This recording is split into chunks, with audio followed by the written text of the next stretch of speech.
Bismillahirrahmanirrahim. Assalamualaikum warahmatullahi wabarakatuh. Alhamdulillahirabbil alamin wa bihi nasta'inu ala umuri dunya waddin. Wassalatu wassalamu ala asyrofil anbiya'i wal mursalin sayyidina wa maulana Muhammadin wa ala alihi washabbihi ajmain. Qala wa ta'ala fil Qur'anil Karim, a'udzu billahi minasyaitonir rajim. Bismillahirrahmanirrahim. Wasyari'u ila maghfiratin min rabbikum wa jannatin 'arduha as-samawati wal ardh uiddat lil muttaqin. Shadaqallahu al-'azim. Bersyukur kepada Allah Subhanahu wa taala pada pagi hari ini kita masih diberikan berbagai macam nikmat, terutama nikmat sehat, nikmat panjang umur, terlebih-lebih nikmat Islam dan iman kita. Karena dengan kenikmatan itu pula pada pagi hari ini kita bisa menghadiri kajian rutin bulanan dari Majelis Taklim Miftahul Muttaqin. Mudah-mudahan aktivitas pagi hari ini dicatat oleh Allah sebagai amal soleh kita. Yang selanjutnya sholawat dan salam mudah-mudahan selalu tercurahkan kepada junjungan kita Nabi Agung Nabi Muhammad SAW, kepada keluarganya, para sahabat, tabi'in dan tabi'in, dan mudah-mudahan kepada kita semua selaku umat yang senantiasa setia dengan sunnah-sunnahnya. Mudah-mudahan di akhir zaman kita mendapatkan syafaat dari Rasulullah SAW. Hadirin para jamaah rahimakumullah, sebelum kajian ini kita mulai, izinkanlah kami untuk menyampaikan susunan acara pada pagi hari ini. Yang pertama adalah pembukaan, yang kedua tilawatul Quran, yang ketiga pembacaan materi yang akan disampaikan oleh Al-Ustadz Saifuddin Juhri. Yang keempat nanti ada sesi tanya jawab. Yang kelima doa, dan yang keenam penutup. Untuk menyingkat waktu, mari kita buka kajian pada pagi hari ini dengan membaca suratul Fatihah. Ila qul Nabi Mustafa Muhammad sallallahu alaihi wasallam wa alihi wa sahbihi wa radhiyallahu A'udzu billahi minasyaitonir rajim. Bismillahirrahmanirrahim. Alhamdulillahi rabbil alamin. Ar-Rahmanir Rahim. Maliki yaumiddin. Iyyaka na'budu wa iyyaka nasta'in. Ihdinas siratal mustaqim. Siratal ladzina an'amta 'alaihim ghairil maghdubi 'alaihim waladdallin. Sebelum masuk ke materi, saya juga ingin mengucapkan kepada ucapan terima kasih kepada DKM yang telah memberikan tempat bekerjasama. Udah 2 kali ini kita bekerjasama dengan DKM Nurul Huda.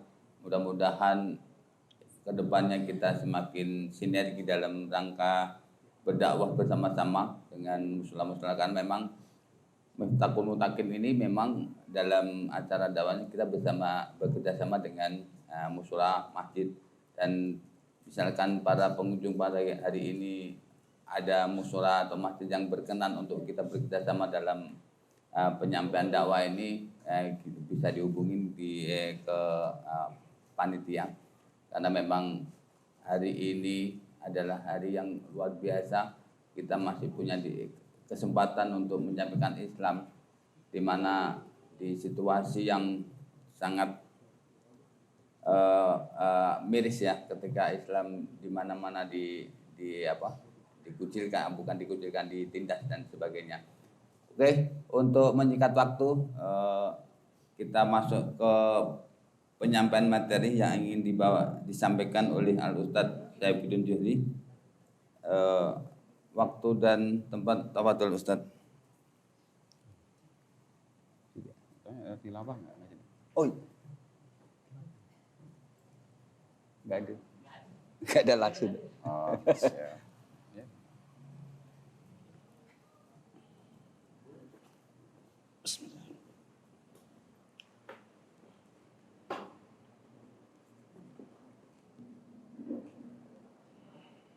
Cek satu. Bismillahirrahmanirrahim. Assalamualaikum warahmatullahi wabarakatuh. Waalaikumsalam warahmatullahi wabarakatuh. Alhamdulillahilladzi awsana bil ittihadi wal i'tisami bihablillahil matin. Asyhadu an la ilaha illallah wahdahu la syarika lah, al-malikul haqqul mubin. Wa asyhadu anna sayyidana Muhammadan abduhu wa rasuluhu shadiqul wa'dil amin. Allahumma wa salli wa sallim wa barik ala sayyidina Muhammadin wa ala alihi wa ashabihi wa man tabi'ahu bi ihsanin ila yaumiddin. Amma ba'du. Faqala ta'ala fi kitabihil karim, wa man ahsanu qawlan mimman da'a ila Allahi wa 'amila shalihan wa qala innani minal muslimin. Sadaqallahul azim. Ayyuhal hadirun ittaqullaha haqqa tuqatih wa la tamutunna illa wa antum muslimun. Ini suaranya agak ini ya. Agak menggema gitu. Pakai yang ini. Cek. Apa pakai yang itu? Coba. Cek. Dua-duanya. Hadratul Mukarramin rahimakumullah, kita bareng-bareng dulu baca suratul Fatihah sebagai pengganti qori yang batal hadir ya. Semoga dengan bacaan suratul Fatihah dan juga bersama-sama kita membacanya menjadi sebab turunnya rahmat Allah Subhanahu wa taala di majelis ini. Al-hadini yang wali-wali sholihah wa ila hadratin Nabi sallallahu alaihi wasallam. Al-Fatihah. A'udzu billahi minasy syaithanir rajim. Bismillahirrahmanirrahim. Iyyaka na'budu wa iyyaka nasta'in. Ihdinas siratal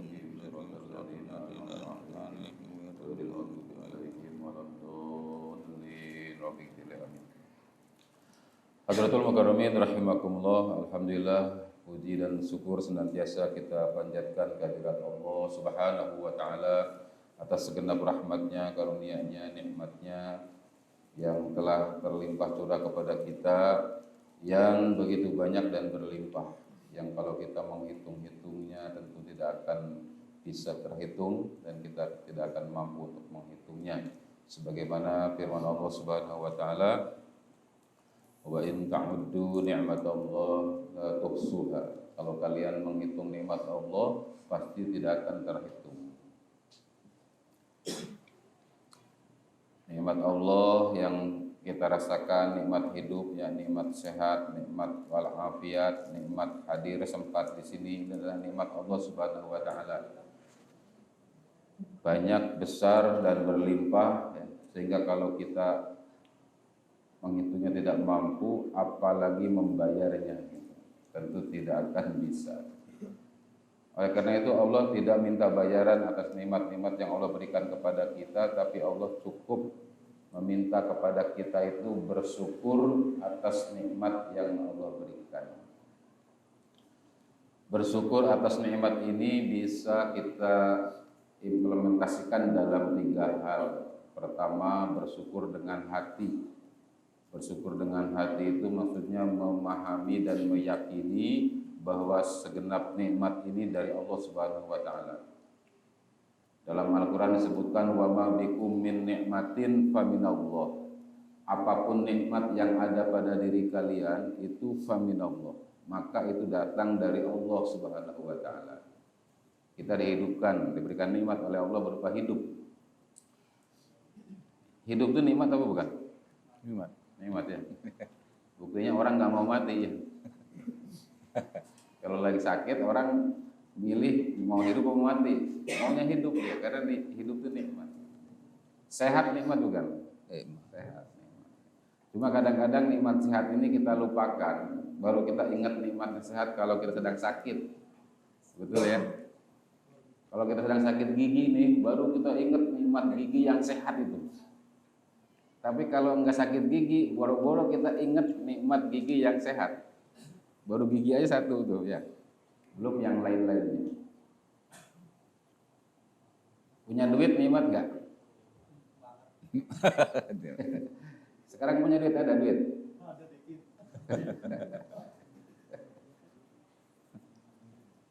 Ibu-ibu ada duit enggak? Udah dikasih ibu. Sisa belanja dapur masih ada? Ya udah pakai aja gitu.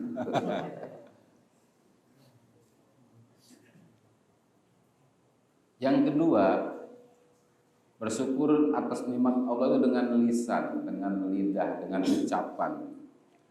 Mengucapkan alhamdulillah atau alhamdulillah ala kulli hal. Artinya itu segala puji bagi Allah ala kulli hal, dalam kondisi apapun. Dalam kondisi sehat alhamdulillah, sakit alhamdulillah, punya duit alhamdulillah, tidak punya duit alhamdulillah, hidup alhamdulillah, mati innalillahi,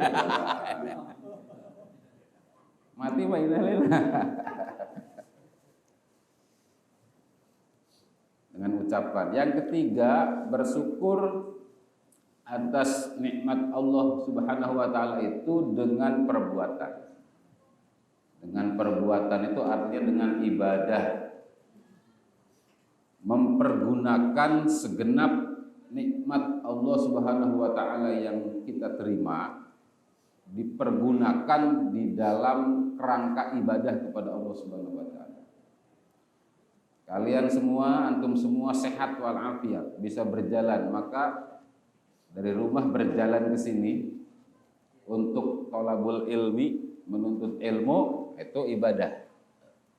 Dan konon saya pernah lihat tulisan seorang ustadz bahwa thalabul ilmi ini, menuntut ilmu itu merupakan jalan tercepat masuk surga.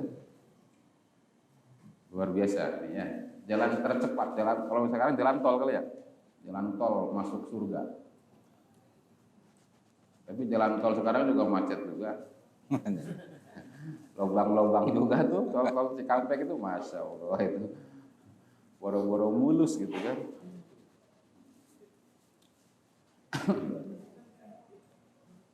Dan luar biasanya bahagianya sekali orang siapapun itu, laki-laki, perempuan, tua, muda, kecil, besar, yang rajin thalabul ilmi, rajin nuntut ilmu, hadir di majelis taklim, majelis pengajian, itu akan dimudahkan oleh Allah Subhanahu wa taala masuk surga.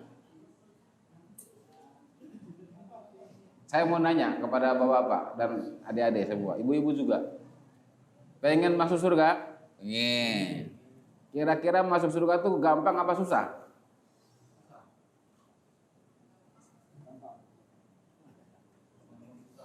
Gampang-gampang susah. Susah-susah gampang. Gampang, susah, gampang-gampang susah, susah gampang. Jadi yang benar yang mana? Pertama gini. Sudah tahu belum surga di mana adanya? Bapak pengen masuk surga, terus di mana surga itu? Iya, di akhirat di mana? Akhirat di mana? Akhirat di mana?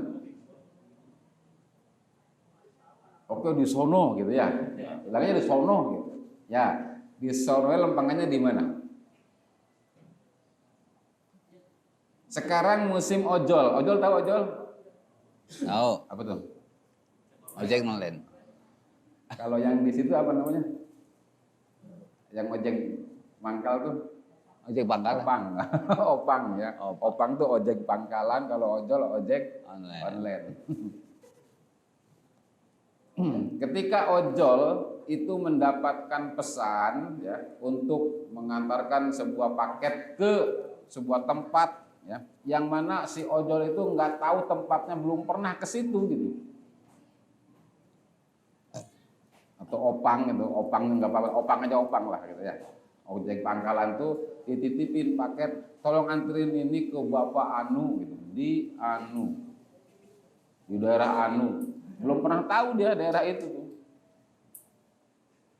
Nah, maka ketika dia punya keinginan untuk ke sana, minimal dia punya petunjuk kan ya. Minimal tanya kepada yang nitip pesan itu, nitip paket itu, atau paling tidak menggunakan aplikasi apa itu, Google Map itu ya, Sherlock itu. Walaupun dia belum tahu tempatnya, belum pernah ke sana sekalipun, tetapi dengan berbekal Sherlock atau Google Map itu, dia insya Allah akan sampai. Betul apa benar? Ini kurang semangat kayaknya pagi-pagi ini ya. Udah ngopi tadi.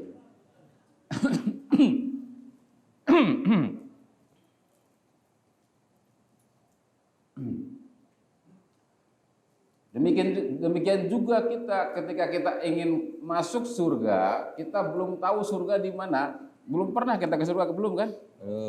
Yang udah pernah siapa? Ada. Nabi Adam pernah. Nabi Adam pernah kan? Pernah ya, betul. Mbah buyut kita. Nah, kita mah belum pernah tuh. Tapi kita ingin ke situ. Maka kita juga butuh Sherlock. Betul ya? Butuh arah, petunjuk. Butuh peta gitu. Tapi Sherlocknya bukan dari Pak Google. Kenapa? Karena Pak Google hanya bisa memindai yang ada di bumi saja. Sementara surga di luar bumi, betul tidak? Apa di Mars? Di Venus?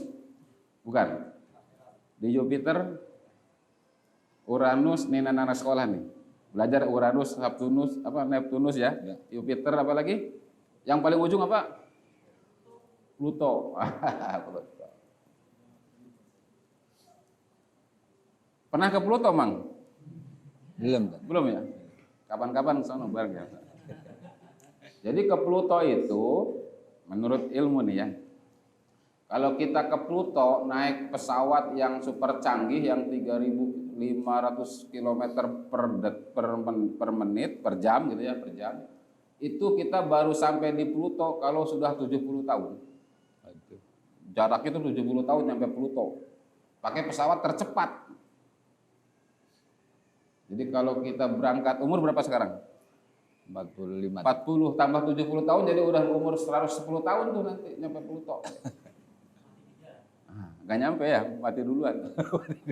Artinya kalau kita bawa bayi kecil berangkat ke Pluto, nanti sampai Pluto bayi itu sudah kakek-kakek. Ada pelajaran gitu di sekolah nggak? Nggak ada.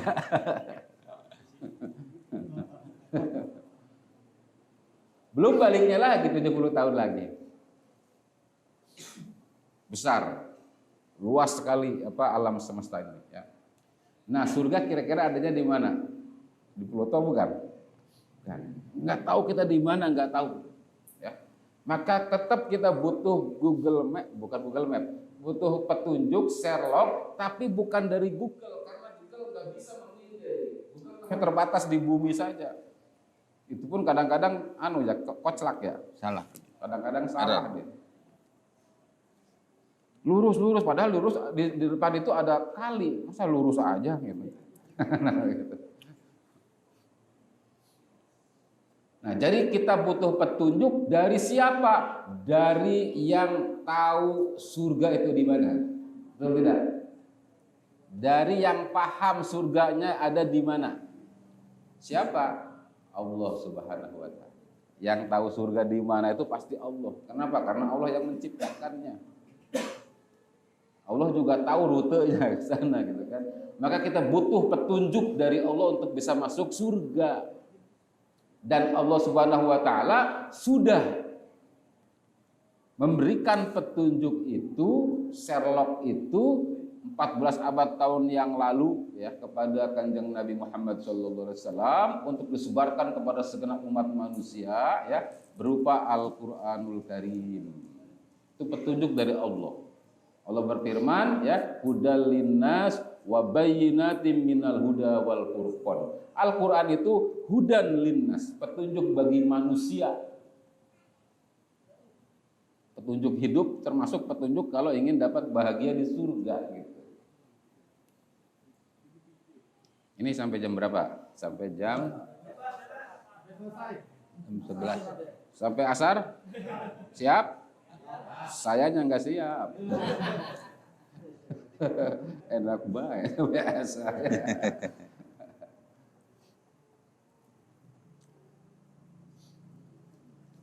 Ini belum mulai masuk materi, ini belum, baru pembukaan. Pembukaannya 2 jam. Nanti materinya 1/4 jam. Sampai mana tadi? Petunjuk Tad. Al-Qur'an Tad. Udah lintas ya. Allah sudah memberikan petunjuk itu, Sherlock itu berupa Al-Quran, juga diutusnya Kanjeng Nabi Muhammad SAW untuk memberikan penjelasan tentang Quran. Buat siapa? Buat kita, untuk kita. Dan alhamdulillah, kita termasuk orang-orang yang menerima itu, mau mengambil itu, termasuk orang-orang yang beriman, kemudian berpedomankan Al-Quran, gitu, petunjuk dari Nabi SAW, ya, juga hadis tadi dari Nabi, ya, kita melakukan itu, mengambil itu. Alhamdulillah, ini juga nikmat dari Allah Subhanahu wa taala yang patut disyukuri. Karena betapa banyak juga orang yang tidak mau mengambil itu, tidak mau beriman, tidak mau mengambil petunjuk. Ada juga yang sudah beriman tapi petunjuk Allahnya juga tidak mau dipakai. Yang imannya KTP doang itu, gitu. Muslim, ya, tapi tidak mau pakai Quran. Muslim tapi tidak mau pakai syariat Islam. Kalau muslim mukmin ya pakai Quran, muslim mukmin pakai syariat Islam, harusnya seperti itu.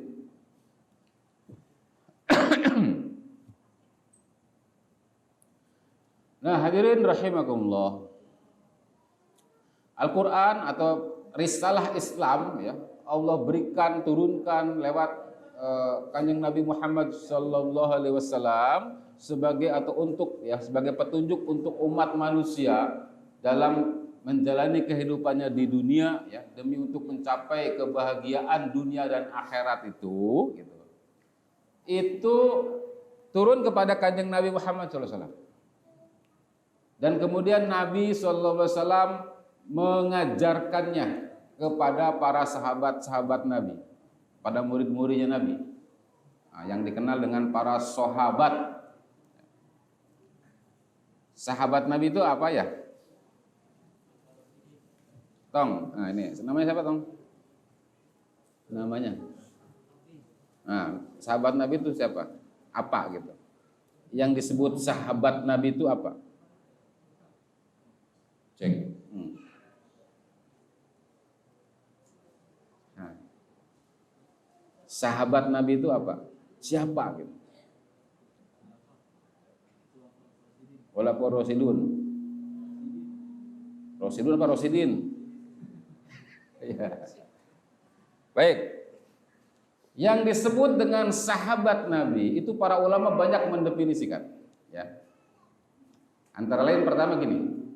Yang disebut dengan sahabat Nabi itu adalah orang Islam, mukmin, muslim, hidup semasa dengan Nabi. Hidup sejaman dengan Nabi. Pernah melihat Nabi. Pernah bertemu dan melihat Nabi. Kalau hidup sejaman dengan Nabi tapi tidak Islam, bukan sahabat. Abu Jahal hidup sejaman tidak? Sejaman, semasa dengan Nabi, tapi Islam. Tidak Islam kan? Berarti bukan sahabat. Abu Bakar Siddiq hidup semasa dengan Nabi, sahabatnya Nabi bahkan, kemudian muslim dia.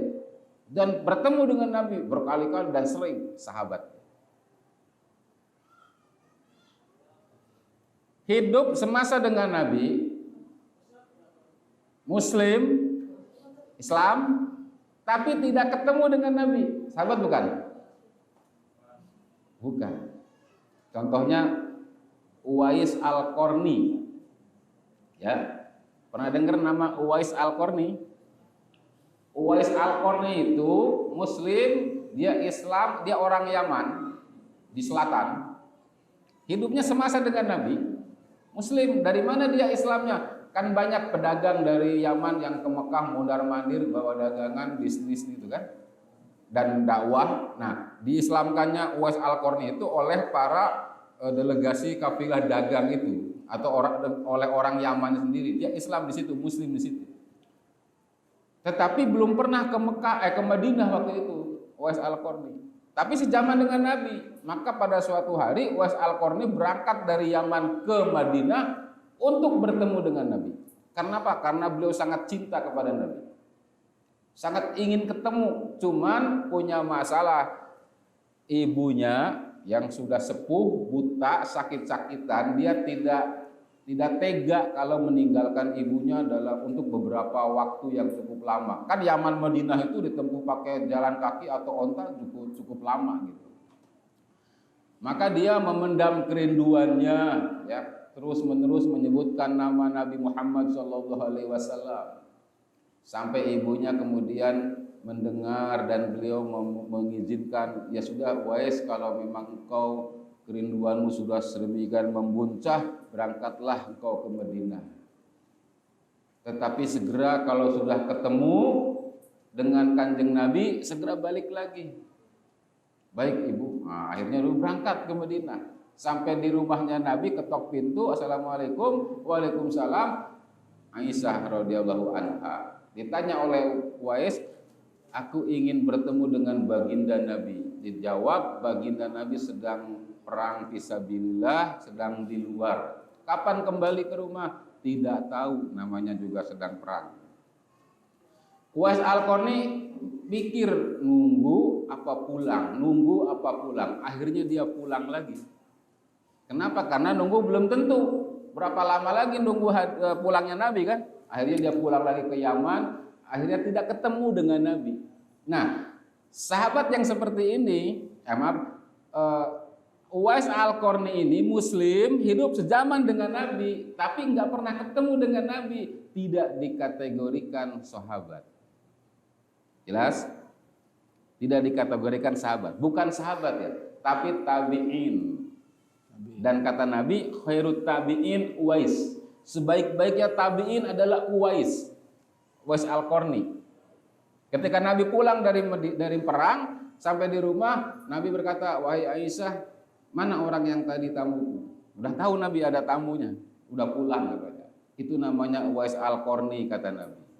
Itu tabi'in terbaik. Kalian wahai Abu Bakar dan Umar dan Ali, kalau kalian ketemu dengan dia, minta doa sama dia, minta istighfar sama dia. Kenapa? Karena dia itu orang langit, kata Nabi. Orang langit, bukan orang bumi. Maksudnya di bumi nggak terkenal, tapi di langit begitu dikenal oleh penduduk langit. Siapa penduduk langit? Para malaikat-malaikat Allah Subhanahu wa taala. Begitu mengenal Uwais Al-Qarni. Kenapa? Karena baktinya kepada ibundanya. Nanti dalam cerita yang lain itu ada cerita yang cukup heroik juga, Uwais Al-Qarni dengan ibundanya. Nanti pada kesempatan lainnya. Kan ini sedang menjelaskan sahabat dan tabi'in. Nah, yang seperti ini bukan sahabat nih, karena nggak pernah ketemu dengan Nabi.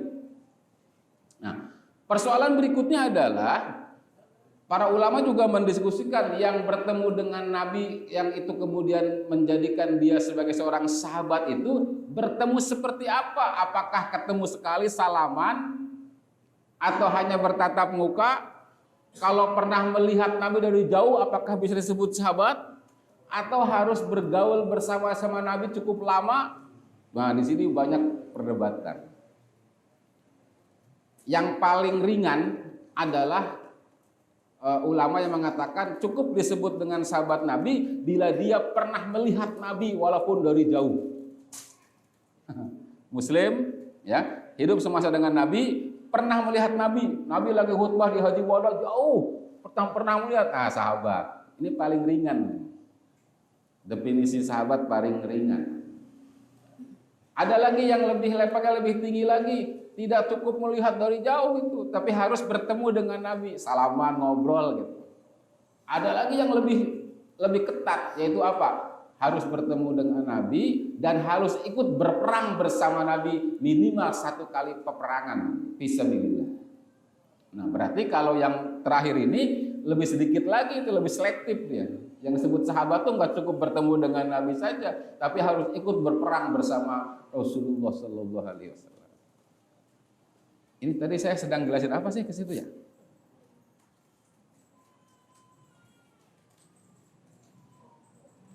Lupa nih, gimana alurnya ini? Oh iya, ingat. Al-Quran turun kepada kanjeng Nabi, kemudian kanjeng Nabi ajarkan kepada murid-muridnya yang bernama sahabat. Sahabatnya kemudian juga mengajarkan kepada murid-muridnya yang lain, yang kita kenal dengan nama tabi'in atau tabi'un. Boleh tabi'un, boleh tabi'in, boleh nanti. Tabi'un mengajarkannya lagi kepada murid-muridnya yang kita sebut dengan tabi'ut tabi'in. Nah, kalau yang tabi'ut tabi'in ini harus tabi'in nyebutnya, tidak boleh tabi'un gitu ya.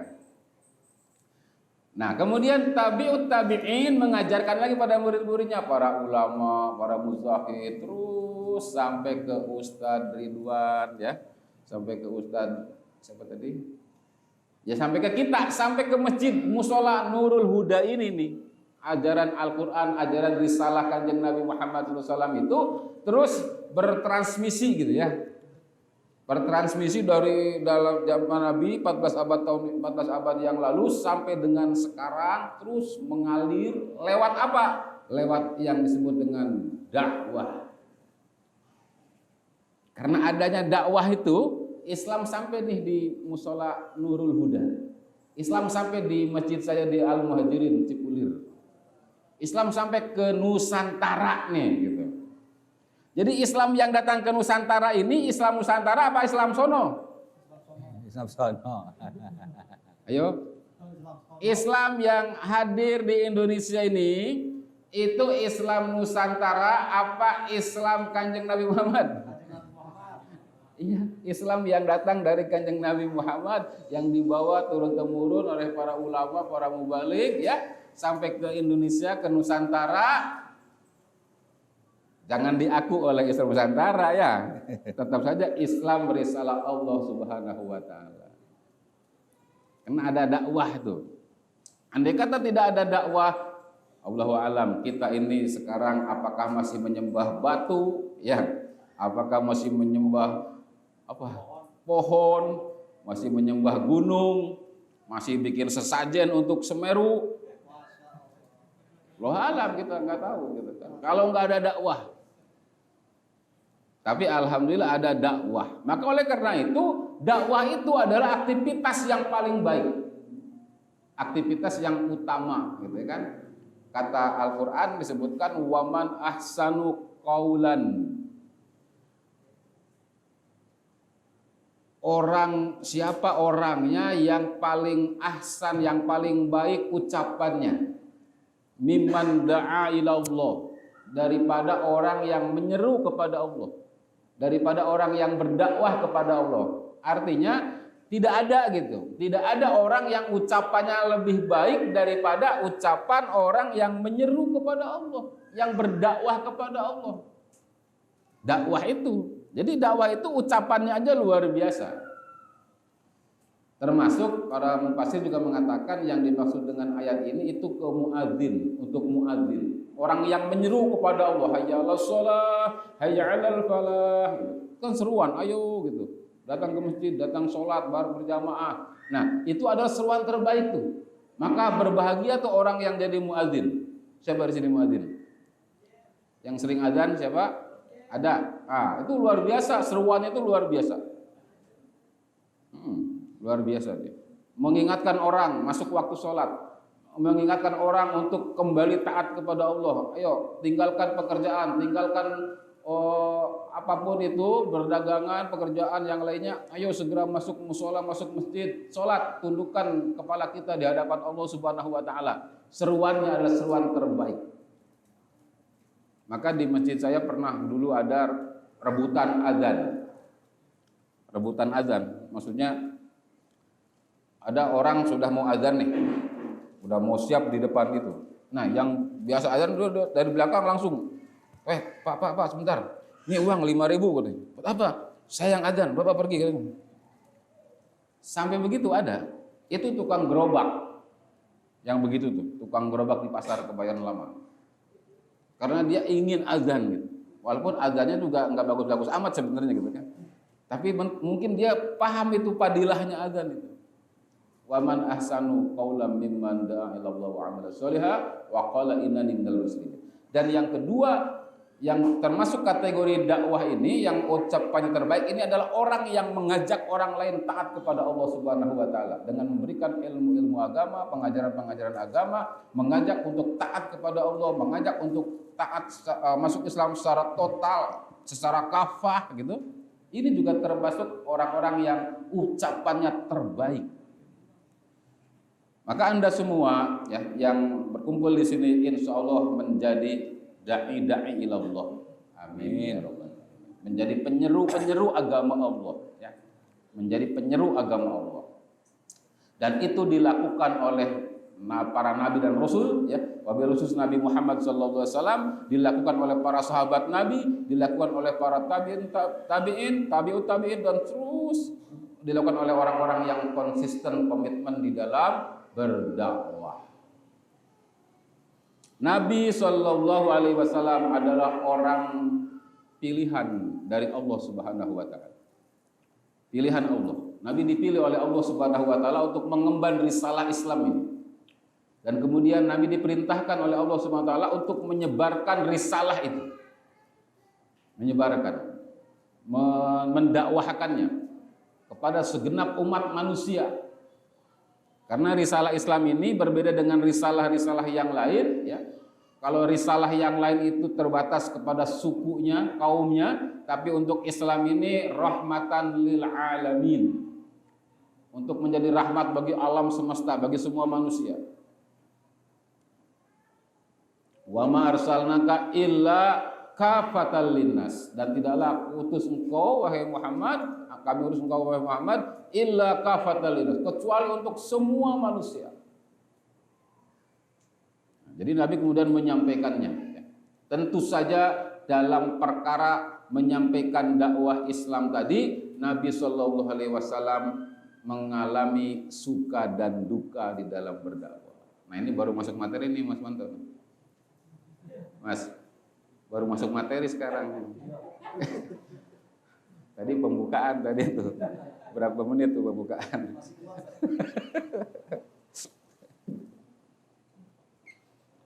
Tapi ini kan pengajian umum biasa, boleh ngopi kan? Boleh, silakan. Ya mau ngopi-ngopi.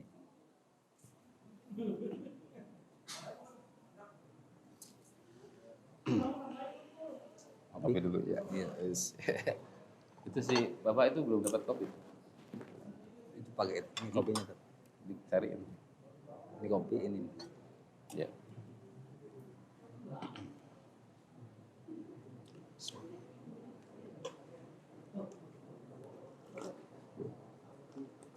Silakan dicobain, cicipin.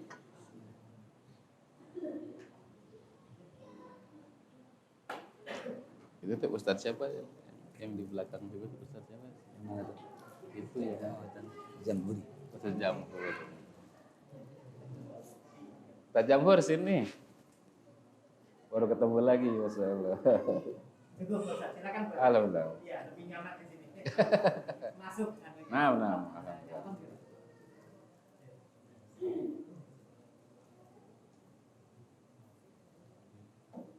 Gimana sehat?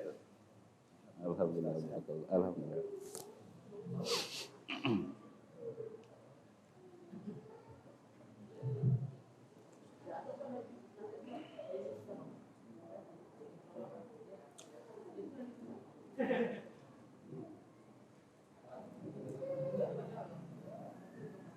Secara umum ya Rasulullah SAW dakwahnya itu dibagi beberapa kategori ya. Kalau kita melihat sirah nabawiyah, perjalanan dakwah Rasulullah SAW itu kita bisa menjadikan kategorinya itu beberapa variabel. Pertama gini, Kalau dilihat dari sisi periodisasi gitu ya. Itu dibagi dua periode. Ada periode Mekah, ada periode Madinah gitu ya. Periode Mekah 13 tahun, periode Madinah 10 tahun. Jadi Nabi itu berdakwah 23 tahun tuh. Di Mekah 13 tahun, di Madinah 10 tahun. Ini dua periode. Itu berbeda nanti karakteristik dakwah di Mekah dan dakwah di Madinah berbeda. Yang kedua, dari sisi etape atau fase dakwah. Dari sisi fase dakwah kita bisa membagi 3 bagian. Ada fase taskib gitu, fase pembinaan gitu kan. Ada fase tafa'ul ma'al ummah, berinteraksi dengan umat secara umum, dan yang ketiga ada fase istilamul hukmi litatbikil Islam, menerima kekuasaan untuk menerapkan Islam. Itu dari sisi fase dakwah Nabi. Dari sisi karakteristik, nah itu lagi nanti dibagi lagi tuh warna dakwah Nabi itu. Ya. Ada warna dakwah Nabi itu lembut, ya. Kemudian kasih sayang sesuai dengan ud'u ila sabili rabbika bil hikmah wal mau'izatil hasanah wajadilhum billati hi ahsan gitu. Nah, sesuai dengan itu gitu kan. Tapi ada karakteristik yang lain. Contohnya Nabi itu berdakwah terang-terangan. Ya. Apa adanya gitu. Tidak sindir mampir. Kalau bahasa Sundanya tuh. Togmol gitu. Togmol apa ya? Langsung ke persoalan, jelas gitu. Enggak muter-muter, enggak dikemas, enggak dibungkus dengan sesuatu yang lain, tapi intinya gitu. Tentu saja dengan apapun resikonya gitu. Nah, gitu. Nah, kita mulai dari yang mana nih ya? Nah, kita mulai dari dakwah fase Mekah dulu aja ya. Kita mulai dari periodisasi dakwah Nabi. Pertama ada dakwah Mekah, yang kedua ada periode Madinah. Periode Mekah ini 13 tahun, Nabi berdakwah selama 13 tahun di Mekah, dibagi dua lagi. Ada periode 3 tahun pertama, dakwah Nabi itu dakwah sirriyah namanya. Dakwah sembunyi-sembunyi, terbatas. Terbatas di kalangan orang dekat, terbatas di kalangan keluarga, terbatas di kalangan kerabat-kerabat, sahabat-sahabat yang dekat dengan beliau. Makanya kita melihat yang masuk Islam itu Siti Khadijah, yang pertama istrinya, yang kedua Abu Bakar Siddiq, teman kerabatnya, teman dekatnya, kemudian Ali bin Abi Thalib, yang beliau ada di rumahnya Nabi memang, ponakannya gitu. Baru 4 orang nih, baru 3 orang, 4 dengan Nabi gitu kan. Tapi luar biasanya ya, baru 4 orang dengan Nabi, itu Nabi sudah mengatakan bahwa nanti la ilaha illallah ini akan menaklukkan kota besar, akan menaklukkan dunia. Baru 4 orang. Islam akan menaklukkan dunia. Coba. Nah, dari sini indikasinya jelas juga bahwa sesungguhnya dakwah Nabi itu bukan dakwah ruhiyah, tapi dakwah sia-sia, dakwah kekuasaan. Kalau udah bicara menaklukkan dunia gitu, itu kan berdakwah sia-sia itu namanya. Padahal baru 4 orang yang Islam. Sejak awal Nabi sudah memberikan pedoman bahwa dakwah Islam itu jangan dibatasi hanya dakwah ruhiyah. Dakwah ruhiyah itu maksudnya zikiran saja, akhlak saja, tidak gitu kan. Tapi dakwah sia-sia, dakwah politis.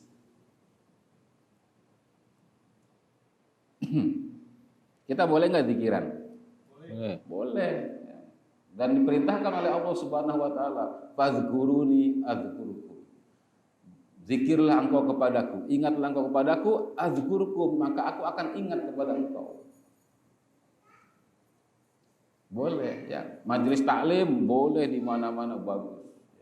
Kalau engkau melihat ada taman-taman surga, kata Nabi, farta'u, mampir. Para sahabat bertanya, taman surga itu di mana ya Rasul? Yaitu majelis zikir. Majelis taklim itu taman surga. Kalau ada kalian lagi jalan, tiba-tiba ada taman surga, ada majelis taklim, mampir. Ikut maksudnya gitu. Kenapa? Sesuai dengan yang tadi di awal, bahwa orang yang menuntut ilmu akan dimudahkan oleh Allah Subhanahu wa taala jalan menuju Surga. Kita tidak tahu surga, kemudian kita diberikan pendapat Google Map lagi. Apa namanya tadi? Sherlock oleh Allah Subhanahu wa taala, tapi kita juga belum mampu, kita butuh bantuan. Nah, Allah bantu dengan dimudahkan. Dengan cara apa? Sering-sering masuk majelis taklim. Man salaka tariqan liyata alama fihi ilman sahhalallahu lahu tariqan ilal jannah. Barang siapa yang berangkat dari rumah menempuh satu perjalanan, entah pakai jalan kaki atau pakai motor atau pakai kuda gitu, menuju majelis taklim, sahhalallahu lahu tariqan ilal jannah. Allah mudahkan baginya jalan menuju surga. Yang memudahkan Allah lagi. Kan lebih mudah itu. Maka jangan segan-segan, jangan sungkan-sungkan, jangan malas-malas hadir di majelis taklim. Majelis taklim yang mana? Yang mana saja. Majelis taklim yang mana aja, asal di situ ada pembahasan tentang Quran, pembahasan tentang hadis, pembahasan hukum-hukum Allah gitu. Tapi kalau majelis taklimnya majelis taklim yang menghinakan syariat Islam, menghinakan Allah, menghinakan Nabi, majelis taklim sesat, ya jangan. Kalaupun mau hadir harusnya meluruskan, silakan. Tapi insya Allah di sini ya di Jakarta ini luar biasa majelis taklim itu ya semuanya melantunkan alunan-alunan ayat Quran, hadis Rasul, sejarah, sirah nabawiyah ya dan juga ajaran-ajaran yang lain. Maka hadir. Di sekolah ada rohis, bikin pengajian. Kampus bikin pengajian. Kalau di musola di masjid udah biasa gitu. Hadir. Ya. Itu salah satu sarana untuk dimudahkan masuk surga. Berikutnya lanjut. Dakwah Syria selama 3 tahun pertama. Terbatas kepada kalangan terbatas, sembunyi-sembunyi. Kenapa harus sembunyi-sembunyi? Apakah Nabi tidak berani terus terang sejak hari pertama gitu? Bukan begitu. Ini bagian dari metode dakwah. Namanya Islam waktu itu merupakan sebuah pemikiran yang baru, yang asing, konsep yang baru.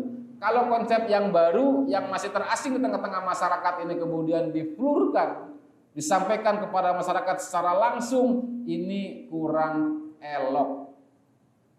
Namanya pemikiran baru gitu kan, konsep baru. Islam itu baru gitu, datang waktu itu. Kemudian disebarkan secara langsung, kurang elok. Nanti bisa terjadi sesuatu yang negatif.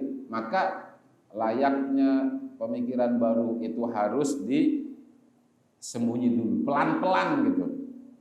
Dan terbukti setelah 3 tahun Allah kemudian perintahkan kepada Kanjeng Nabi Muhammad SAW, fasda' bima tu'maru wa'arid 'anil musyrikin. Nabi, wahai Muhammad, sekarang fasda' bima tu'maru.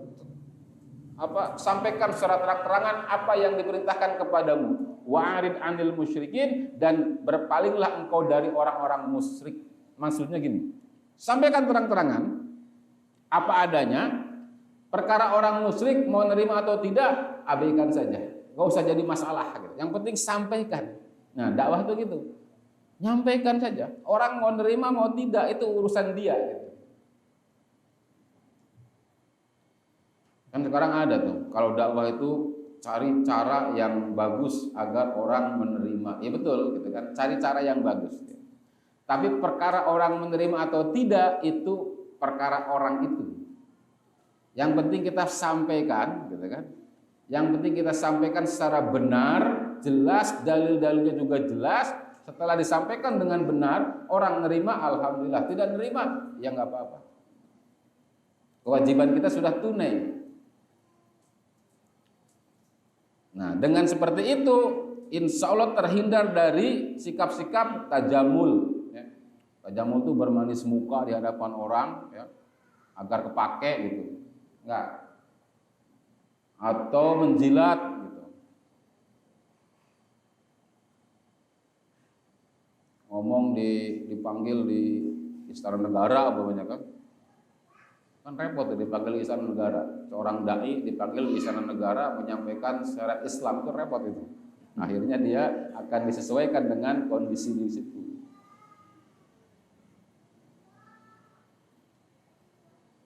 Wahai bapak-bapak, kalau kita ceramah di Istana Negara nih umpamanya. Wahai saudara-saudara sekalian, wahai bapak presiden, wahai bapak menteri dan sebagainya, ayo mari kita teladani Nabi Shallallahu Alaihi Wasallam. Nabi itu menerapkan syariat Islam secara total. Kira-kira bisa nggak ngomong seperti itu? Nabi itu menerapkan syariat Islam secara total. Ada pencuri dipotong tangannya gitu. Ceramah di Istana Negara dalam rangka Maulid Nabi. Mungkin nggak seperti itu? Mungkin ya. Takbir. Iyalah. Istana Negara nanti maksudnya gitu ya.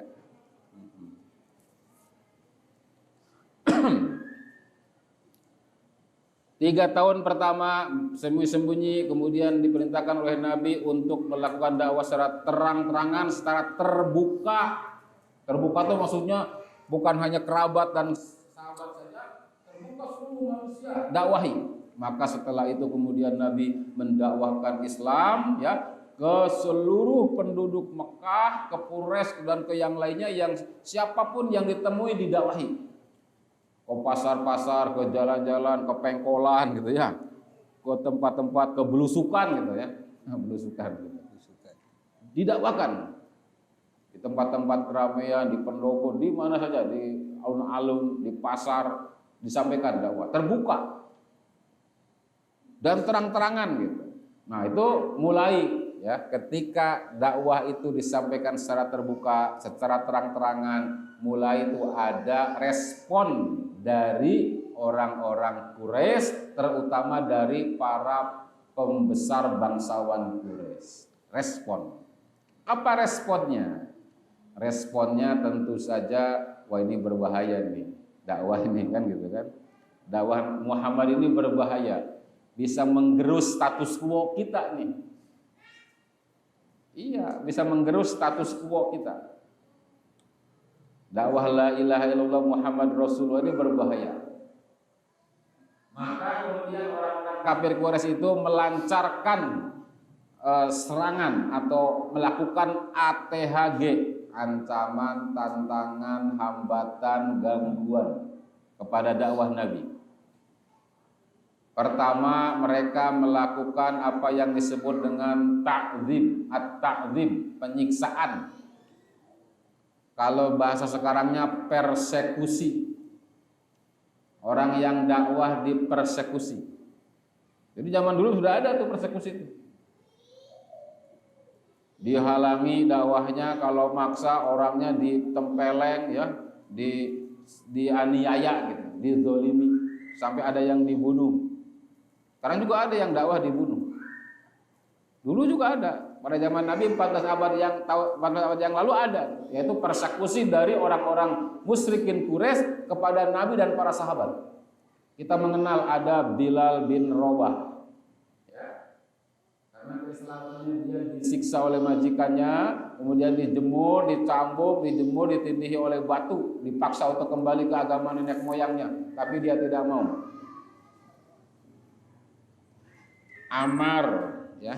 Yasir, keluarga Yasir, Ammarnya, anaknya, Yasir bapaknya, Sumayyah ibunya, satu keluarga itu dibantai, disiksa. Yasirnya bapaknya meninggal, Sumayyah ibunya juga meninggal, kalau Ammarnya enggak.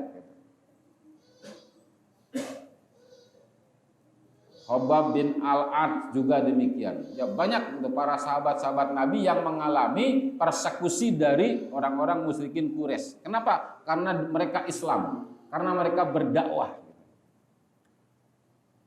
Jadi sunatullah Pak, yang namanya berdakwah itu akan mengalami hal seperti itu tuh. Dari contohnya zaman Nabi udah ada. Jangan heran jadi nanti Anda semua nih kalau mengemban dakwah Islam secara baik sesuai dengan Nabi, mungkin ya tidak pasti mengalami nih, tapi mungkin akan mengalami hal seperti itu. Jangan heran. Itu cirinya dakwahnya benar gitu.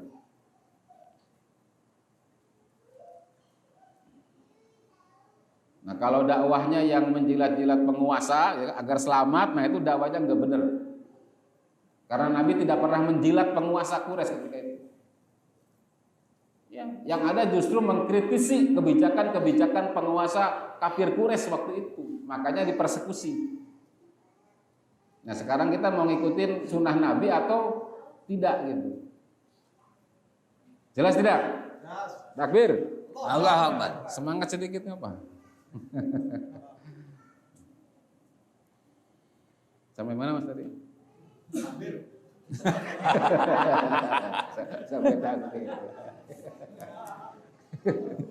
Kalau udah tua suka lupa.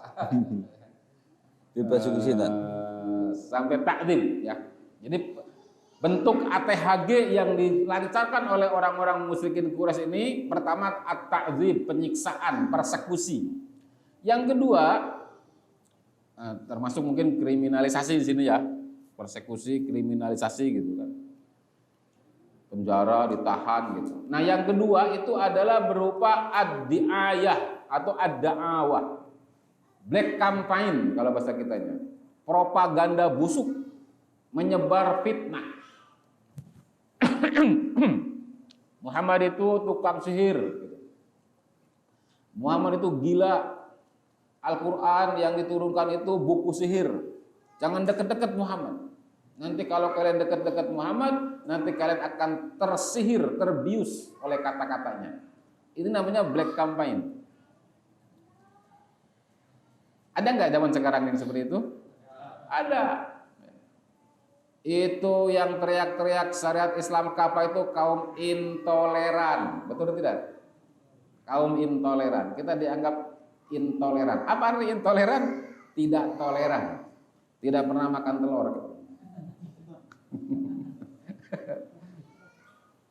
Intoleran, kaum intoleran atau radikul.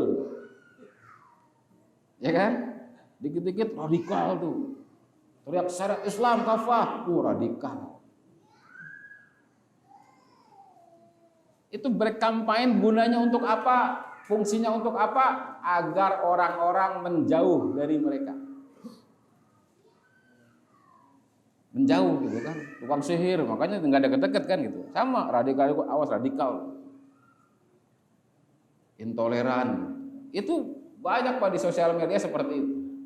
Padahal apa yang diserukan? Yang diserukannya adalah kita harus menerapkan syariat Islam secara total karena itu perintah dari Allah Subhanahu wa taala. Itu yang telah dilakukan oleh Nabi Muhammad SAW. Kita harus mencontoh kepada Nabi.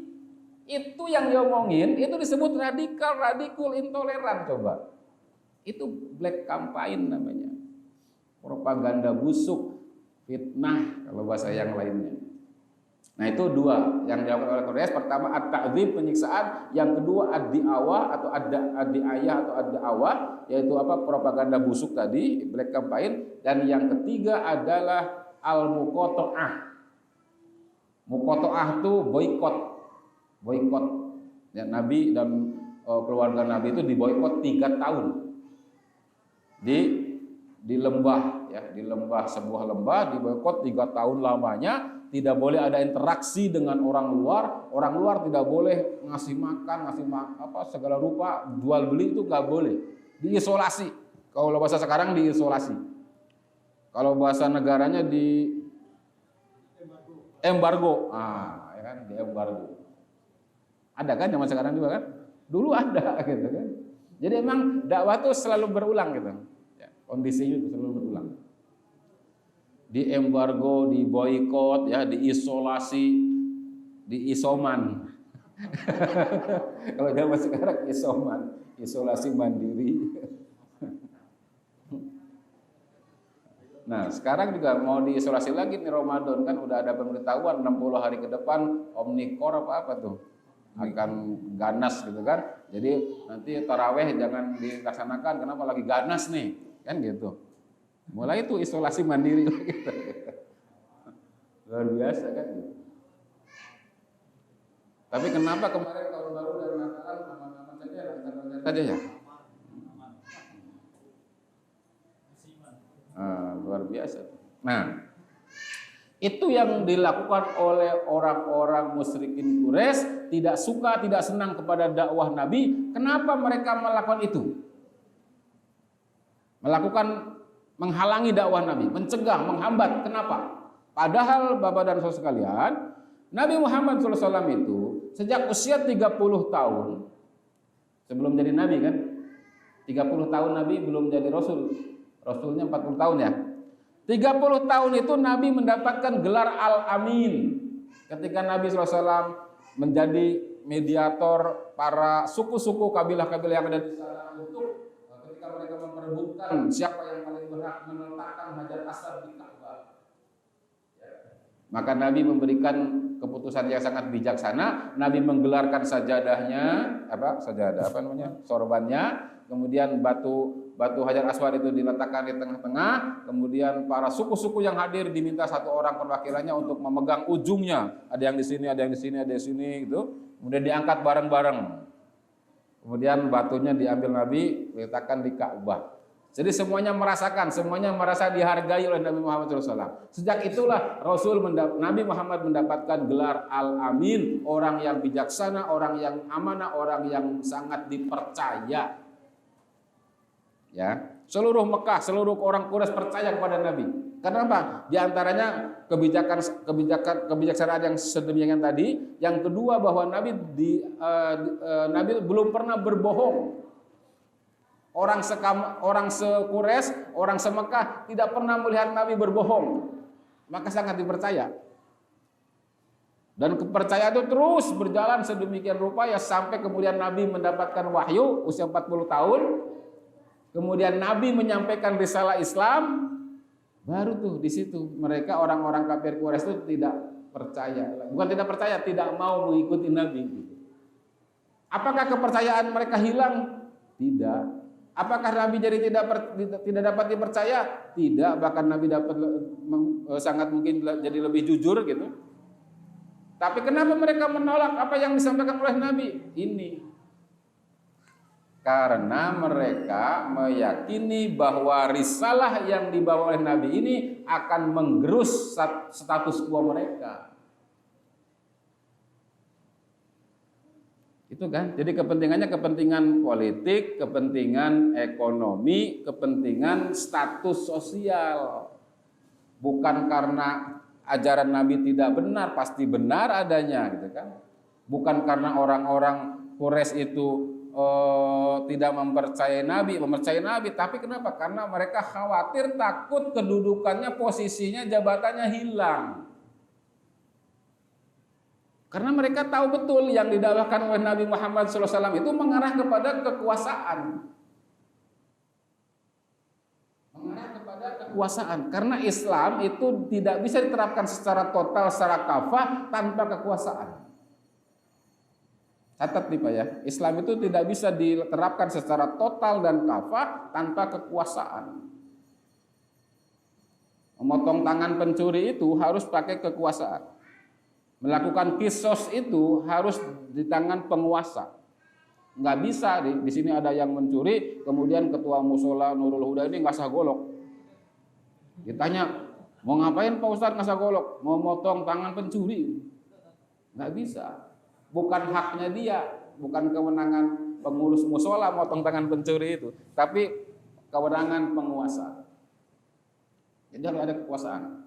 Dan Nabi terbukti ketika hijrah ke Madinah langsung dibaiat menjadi kepala negara Islam Madinah, penguasa nomor 1. Presidennya kalau sekarang mah, kalau di sini mah gitu, penguasa.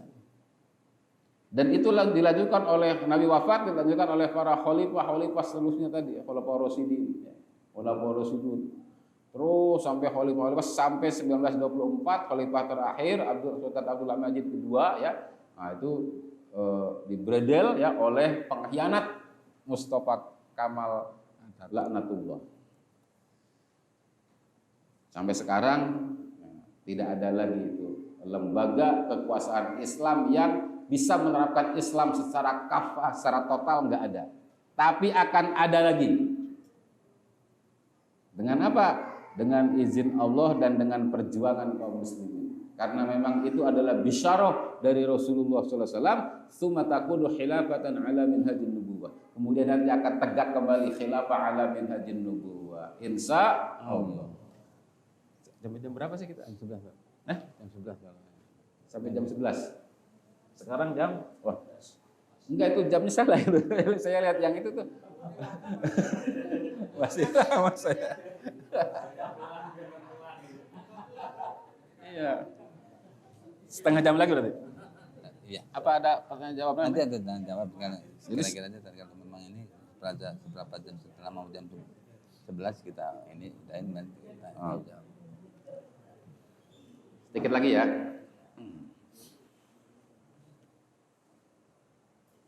Nah, jadi tiga hal yang dilakukan oleh kufar Quraisy, musyrikin Quraisy itu, pertama penyiksaan, yang kedua fitnah ya, black kampanye, dan yang ketiga boikot total. Tapi apa yang dilakukan oleh Nabi dan para sahabat? Nabi dan para sahabat tidak berhenti berdakwah, tidak mundur, terus maju.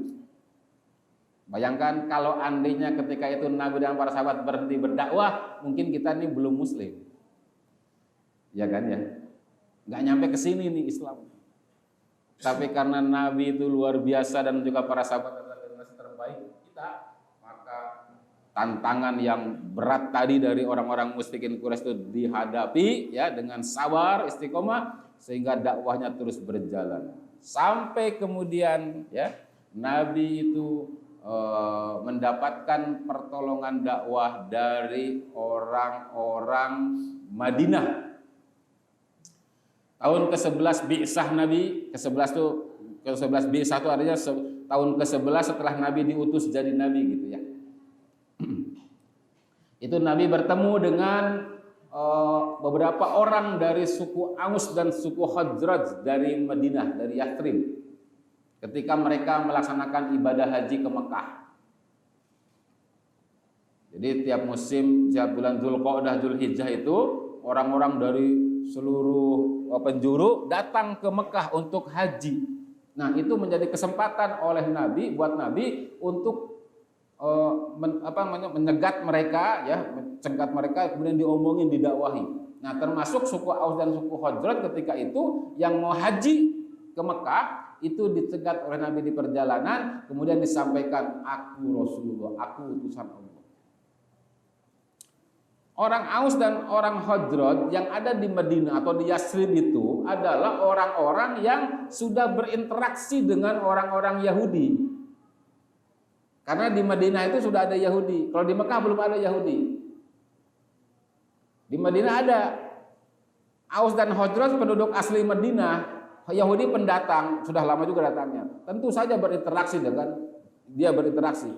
Mungkin ada pengajian Yahudi kayak gini nih, pengajian kan. Nah, mungkin sering ngobrol. Nah, orang-orang Aus dan Khazraj mungkin pernah dengar bahwa ya, kata orang Yahudi itu nanti akan ada nabi terakhir. Gitu. Maka ketika orang Aus dan Khazraj itu ketemu dengan Nabi di Mekah ketika haji, Nabi mengatakan, aku utusan Allah. Nah, jangan-jangan ini nih yang dikatakan oleh orang-orang Yahudi itu, bahwa nanti akan ada nabi terakhir. Maka mereka langsung meyakini, beriman kepada Allah dan kepada Rasulullah. Orang-orang itu kemudian melakukan baiat Aqabah yang pertama. Baiat Aqabah yang pertama tuh ya. Kemudian mereka setelah haji yang dimaksud ini haji bukan haji seperti kita sekarang ya. Haji yang barisan dari Nabi Ibrahim alaihissalam ya, yang itu masih terus dilaksanakan, cuma memang sudah melenceng dari ketentuan ya, tawafnya sambil telanjang gitu. Nah, mereka pulang setelah haji, pulang kembali ke Yathrib, Nabi menyertakan waktu itu seorang pemuda, ya, seorang pemuda ganteng, kaya raya, luar biasa pinternya dia, namanya Mus'ab bin Umair. Disertakan oleh Nabi untuk ikut berangkat ke Madinah. Untuk apa? Untuk membacakan Quran kepada penduduk Madinah, untuk menyampaikan Islam, untuk mengajarkan mereka tentang agama Islam. Mus'ab bin Umair. Ada nama Mus'ab bin Umair sini? Belum? Nah, nanti harus ada tuh Mus'ab bin Umair. 1 tahun Mus'ab bin Umair berdakwah di Madinah. Itu luar biasa dakwahnya. Luar biasa, berhasil. Sampai kembali ke Mekah, laporan setelah 1 tahun, ya Rasulullah, di Madinah sekarang semua pintunya sudah ngomongin Quran, sudah ngomongin Allah, sudah ngomongin Muhammad Rasulullah. Artinya apa? Opini umum di Madinah sudah terbentuk tentang Islam. Sudah siap menerima kehadiran Islam. Nah, maka kemudian Nabi, ya, dan para sahabat, ya, itu langsung mendapatkan perintah untuk hijrah ke Madinah. Jadi hijrahlah Nabi itu ke Madinah bersama para sahabat. Nabi belakangan, para sahabat duluan hijrah ke Madinah. Kenapa?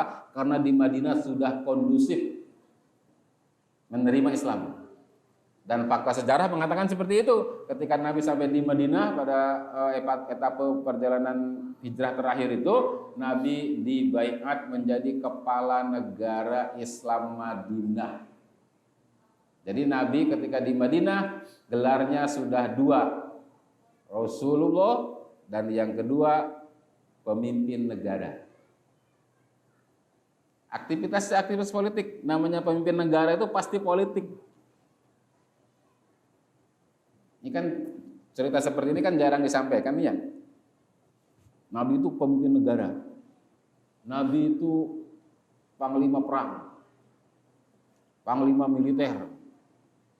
Jarang disampaikan. Tapi faktanya seperti itu. Tidak ada yang bisa membantah Nabi ketika di Madinah itu diangkat sebagai pemimpin negara, yang mengelola negara yang penduduknya bukan hanya Muslim, tapi di situ ada Yahudi, di situ ada juga musyrik. Kristen belum ada.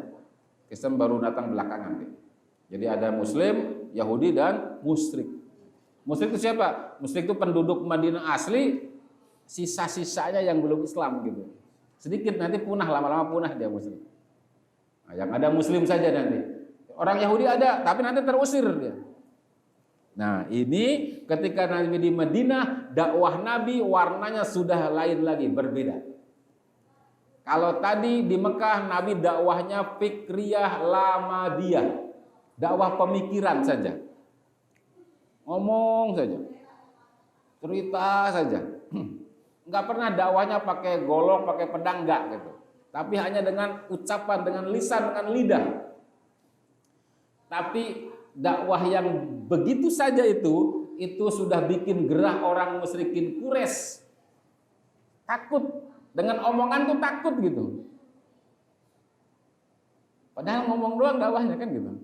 Tapi ketakutan mereka luar biasa sampai mereka melakukan tipu daya, melakukan boikot, melakukan pencemaran nama baik, persekusi, kriminalisasi dan sebagainya. Padahal dakwanya hanya ngomong. Makanya ada ungkapan lidah itu lebih tajam daripada pedang, ya kan? Pedang tajam, tapi lidah lebih tajam. Lamadiyah tanpa kekerasan Nabi dakwahnya di Mekah itu. Nah, kemudian ketika di Madinah, ketika Nabi sudah menjadi pemimpin negara, dakwahnya bukan lagi Lamadiyah. Dakwahnya adalah fikriyah, ya. Kemudian dakwah wal jihad.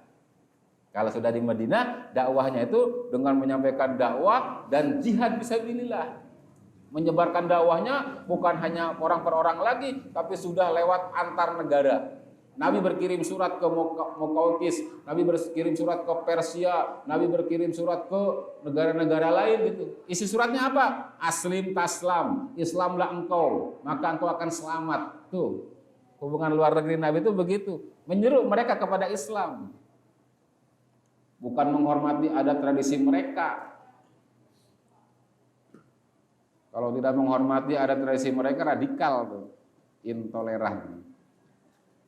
Itu yang buang sesajen itu, ya, itu salah satu contoh kaum intoleran. Kenapa? Karena dia tidak toleransi kepada adat masyarakat setempat. Jadi itu klop sekali dengan moderasi beragama itu sebenarnya. Cocok gitu, pas gitu.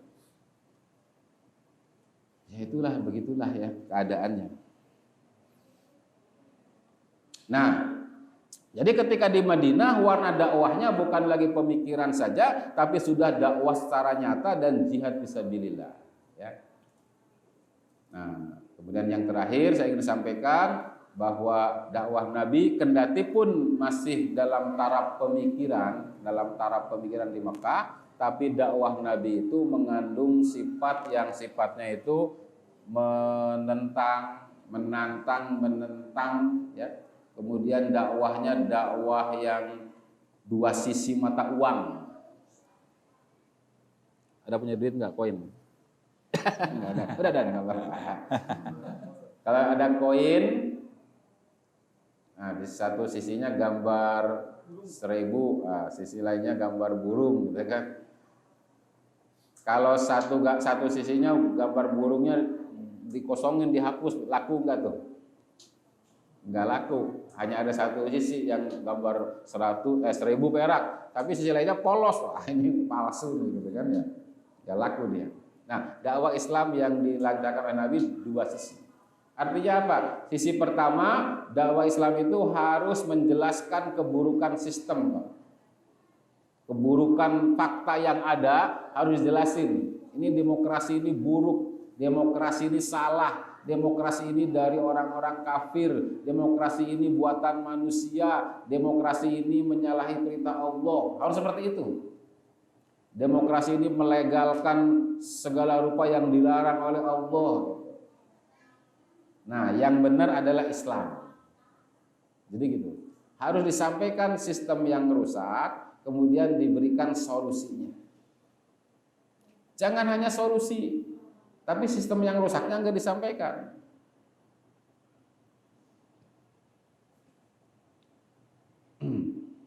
Jadi contoh ketika kita ingin menyampaikan tentang hebatnya atau tentang indahnya sistem Islam, ya, itu terlebih dahulu harus disampaikan dulu buruknya sistem yang ada, salahnya sistem yang ada. Contohnya demokrasi tadi, itu harus dijelaskan demokrasi itu rusak, salah, ya bikinan orang kafir, kok orang Islam mengadopsinya, mengambilnya, sementara sistem Islam yang datang dari Allah Subhanahu wa taala tidak mau gitu. Sebab kalau Islam hanya disampaikan sebagai Islam saja tanpa mengkritisi fakta yang rusak, itu nanti Islam hanya dijadikan sebagai opsi, sebagai alternatif. Oh, ternyata sistem kepemimpinan itu selain demokrasi ada juga Islam ya gitu. Oh, berarti ada demokrasi, ada Islam, ada kerajaan, ada monarki dan sebagainya. Islam jadi hanya satu opsi untuk bisa dipilih. Tetapi kalau kita mengkritisi sistem kerajaan rusaknya begini, sistem demokrasi ini rusaknya, salahnya di sini dan sebagainya. Nah, yang benar sistem Islam. Jadi Islam hanya jadi satu-satunya solusi. Bukan sebagai salah satu opsi, tapi satu-satunya solusi. Nah, begitu. Harus begitu. Dan itu jarang. Para pendakwah yang menyampaikan seperti itu jarang. Kenapa? Karena tadi takut disebut intoleran, takut disebut radikal. Allahu a'lam bishawab. Ya, saya memberikan waktu kepada para jamaah untuk menyampaikan mungkin masukan, ya, tambahan atau pertanyaan. Jadi sampai di sini yang bisa disampaikan, ya, sebagai pengantar materinya, ya, untuk kita diskusikan bersama-sama. Terima kasih. Tafadhol, silakan. Terima kasih kepada Ustaz Saifuddin. Saifuddin. Selanjutnya diberi kesempatan kepada para jamaah untuk memberikan pertanyaan yang sekiranya apabila apa yang disampaikan Ustaz Sabirin tadi belum jelas atau apa. Ya, Bapak. Sebutkan nama dari mana.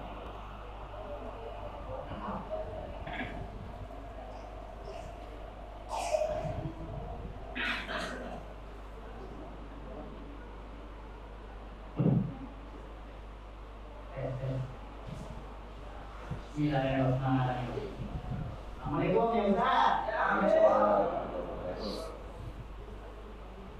Subhanallah. Hari inilah hari yang terbaik untuk saya karena saya mendapat pencerahan dari Ustaz tentang dakwah. Sungguh sangat berisiko untuk seorang pendakwah di zaman Pak. Seperti Pak Ustaz sudah ungkapkan tadi, adalah saya mengkriminalisasi, adalah saya penyebaran kebencian dan lain sebagainya. Ini yang berisiko. Ya Ustaz, sesungguhnya Islam memberikan petunjuk dakwah seperti apa yang gamis dan mengajak. Islam memberikan petunjuk seperti apa? Karena kita tahu bahwa Wali Songo itu di Pulau Jawa kan berdakwah juga ya Ustaz. Tapi saya tidak mendengar itu, atau barangkali karena keterbatasan pengetahuan saya, beliau dikriminalisasi, dipenjara dan sebagainya. Kayaknya nggak sampai ke sana, Ustaz. Makanya pertanyaan yang paling mendasarnya, bagaimana Islam sesungguhnya memberi petunjuk yang aman untuk berdakwah, tetapi berhasil dan sukses. Terima kasih. Assalamualaikum warahmatullahi wabarakatuh. Waalaikumsalam warahmatullahi wabarakatuh. Yang lain silakan. Diberi kesempatan yang lain untuk memberikan pertanyaan. Karena memang kebetulan juga waktunya kita masih panjang.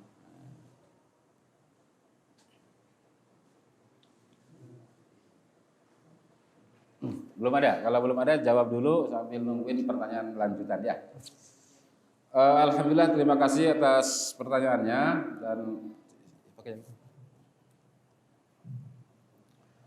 dan ini pertanyaan yang luar biasa ya.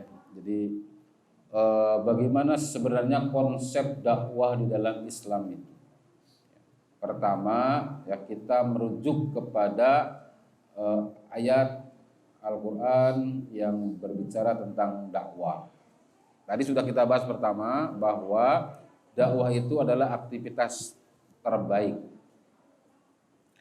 Kemudian dalam ayat yang lain surat An-Nahl Allah berfirman, "Ud'u ila sabili rabbika bil hikmah." Ajaklah ya, dakwahilah mereka ila sabili rabbik, menuju jalan Allah, jalan Tuhanmu, bil hikmah. Yang pertama bil hikmah, yang kedua wal mau'izah al hasanah, dengan pengajaran mau'izah yang baik, dan yang ketiga wajadilhum billati hiya ahsan, berdebatlah dengan cara yang baik. Nah, jadi ada tiga cara berdakwah ya. Yang pertama dengan hikmah.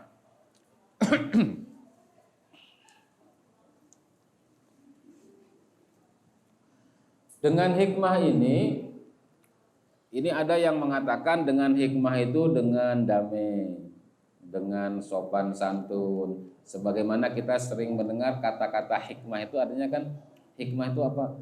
Lembut, damai gitu ya, hikmah gitu. Nah, tetapi para ulama, para mufassir menafsirkan bil hikmah ini maksudnya adalah bid dalil, dengan argumentasi. Jadi bil hikmah itu bid dalail, dengan dalil-dalil yang kokoh, argumentasi yang rasional. Nah, jadi pertama, dakwah itu menyampaikan ajaran Islam dengan cara apa? Dengan memberikan argumentasi rasional agar akalnya menerima. Jadi yang disentuh itu akalnya. Namanya dalil, argumentasi, tentu urusannya dengan akal tuh gitu. Pikiran, pemikiran. Makanya dakwah kita dakwah fikriyah, dakwah pemikiran. Yang kedua, bil mau'idhah hasanah. Ud'u ila sabili rabbika bil hikmati wal mau'idhatil hasanati. Nah, mau'idhah hasanah, nasihat yang baik, pengajaran, pendidikan yang baik, pengajaran yang baik, tausiah yang baik,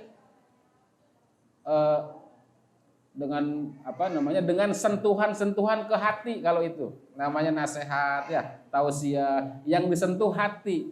Tadi yang disentuh akal, kalau bil hikmah tuh yang diketok-ketoknya akal manusia. Tapi kalau mau'idhah hasanah yang diketok-ketoknya hatinya. Di situ ada lemah lembut, ya, di situ ada santun, di situ ada mengajak, ya, tarik ulur. Nah, namanya mau'idhah hasanah di situ tuh. Yang diketuk hati. Jadi komplit, akalnya diketuk, akalnya diusap, hatinya juga diraba gitu. Dalam dakwah itu. Dakwah menyampaikan Islam itu. Nah, kalau setelah akalnya diketuk, ya, pemikirannya, kemudian hatinya juga dilemah lembuti, masih belum nerima juga, dan kemudian ngajak berdebat, maka wajadilhum billati hiya ahsan, maka berdebatlah kalian dengan ahsan, dengan cara terbaik. Berdebat, adu argumentasi. Boleh berdebat. Tapi ya tadi ketika ada penolakan-penolakan itu tadi, pemikirannya menolak, kolbunya menolak, harus debat, ya debat, enggak apa-apa. Nabi dan para sahabat setiap hari debat itu dengan orang-orang Quraisy gitu. Debat gitu. Itu menjadi salah satu metode dakwah juga, cara dakwah juga debat itu gitu kan. Di televisi debat dan sebagainya. Tapi di dalam Islam juga ada tata cara debat, yaitu yang baik. Yang baik itu yang bagaimana debatnya? Debat yang baik itu debat yang fokus ke persoalan. Kita mau bahas apa nih? Bahas moderasi beragama. Udah di situ aja. Jangan menghina pribadinya, enggak boleh. Menghina-hina pribadinya gitu. Menghina-hina orangnya gitu, enggak boleh. Harus persoalannya aja gitu. Nah, saya sering tuh debat dengan teman-teman di grup WA gitu kan. Debat. Yang dibahas konsep khilafah. Konsep khilafah itu. Tiba-tiba dia ngelantur. Oh itu HTI-nya dibahas. Jangan dibahas HTI, kita bahas khilafah saja. Kalau HTI itu sudah kelompok dia kan gitu kan. Tidak proporsional kalau kita sedang membahas khilafah kemudian membawa-bawa nama HTI. HTI itu udah dibubarkan di beberapa negara yang enggak ada hubungannya gitu kan. Khilafah saja. Khilafah tidak bisa disandingkan dengan HTI, walaupun HTI termasuk salah satu yang memperjuangkan khilafah. Nah, di situ. Apalagi sampai mengkritisi individu per orang, seperti bentuk fisiknya yang buruk, itu sama sekali nggak boleh. Kalau debat tuh nggak boleh begitu. Fokus kepada tema saja. Kemudian penyampaian di dalam debat harus sopan. Sopan gitu, biasa gitu kan, biasa saja, jangan emosional gitu. Nah, itu seperti itu debat yang baik. Boleh debat. Tapi yang pertama itu dengan hikmah dulu, dengan dalil, argumentasi, dengan pembuktian. Seperti ketika kita ingin menyampaikan bukti adanya Allah itu dibuktikan dengan rasional gitu. Bagaimana caranya? Nah, kemudian tidak mempan, akalnya mudeng gitu, nggak bisa mampu memahami gitu kan, maka yang diraba ininya, hatinya, dengan mau'idhah hasanah gitu. Ketika itu tidak bisa juga harus debat, ya sudah debat, enggak apa-apa. Nah, itu cara dakwah, 3 tahap dakwah ya. Siapa yang harus melaksanakan itu? Kita semua kaum muslimin, karena kita diperintahkan untuk itu. Oh, itu perintah kepada Nabi. Ya Nabi, ajaklah mereka kepada Islam kepada Rabbmu bil hikmah wal mau'izah hasanah wajadil billati ahsan. Tetapi seruan kepada Nabi juga seruan buat kita. Jadi kita pun diperintahkan menyampaikan Islam ini, mengajak orang kepada Allah ini dengan cara hikmah, mau'izah hasanah, dan kalau perlu jidal atau debat. Kemudian yang tadi saya cerita di awal ya, dakwah Nabi ya sedemikian rupa, itu kan saya mencoba memotret perjalanan dakwah Nabi ketika di Mekah 13 tahun itu begitu. Dibagi periode-periode, sembunyi-sembunyi 3 tahun, kemudian terang-terangan 10 tahun. Ketika 3 tahun pertama itu relatif aman-aman saja tuh. Ya, aman gitu kan. Di Baitul Arqam itu aman gitu kan, belum ada penentangan. Tapi begitu dakwah 4 tahun keempat, dakwahnya sudah terbuka terang-terangan gitu ya. Mulai ada respon dari orang-orang Quraisy. Responnya tadi saya sudah jelaskan. Kenapa mereka merespon negatif dakwah Nabi? Karena mereka memahami bahwa dakwah Nabi ini akan menggerus status quo mereka, jabatan mereka, kepemimpinan mereka. Maka mereka tidak mau. Walaupun tetap mereka itu meyakini bahwa Muhammad itu orang yang jujur. Muhammad itu yang dibawanya pasti benar. Mereka juga tahu itu. Tapi mereka menolak. Kenapa? Karena itu tadi jabatan mereka, di posisi mereka di kelembagaan jahiliyah di sana itu, di Darun Nadwah gitu ya, katakanlah begitu, itu akan terancam. Itu. Nah, maka mereka menolak gitu. Ya. Jadi sesungguhnya aktivitas dakwah ini ya, sunatullahnya itu memang ada penentangan. Tidak ada dakwah itu yang mulus gitu, nggak ada. Ya. Tetapi pasti ada penentangan. Ya, pasti ada penentangan. Apalagi dakwahnya itu dakwah yang mau merubah kemungkaran menjadi kemakrufan. Pasti orang yang mungkar itu akan melawan dulu gitu. Pasti dia. Apalagi dakwahnya itu mau merubah adat istiadat, dan dakwah Islam kan seperti itu. Akidahnya dia akan membersihkan akidah-akidah kufur, akidah-akidah sesat yang ada di masyarakat, dibersihkan dengan akidah Islam. Itu pasti akan mengalami benturan-benturan. Ya, benturan peradaban kalau bahasa siapa itu. Pasti terjadi itu benturan peradaban itu.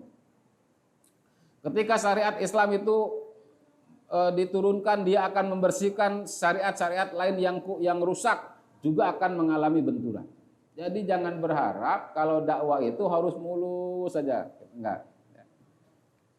Jadi dakwah, kalau kecuali dakwahnya tadi menjilat. Ketika saya datang ke sini, saya tanya ke pengurus masjid, Pak, di sini orang-orang senangnya gimana? Senangnya gini-gini. Oh ya udah, saya ceramahnya begini-begini sesuai dengan kesenangan masyarakat ini. Kemudian ceramah atau dakwah di sono, tanya dulu di sini kesenangannya gimana? Oh, kalau di sini senangnya begini. Maka saya dakwah sesuai dengan senangnya masyarakat situ. Itu mungkin ya, mungkin selamat dakwahnya di dunia, tapi di akhirat nggak selamat dia. Ya.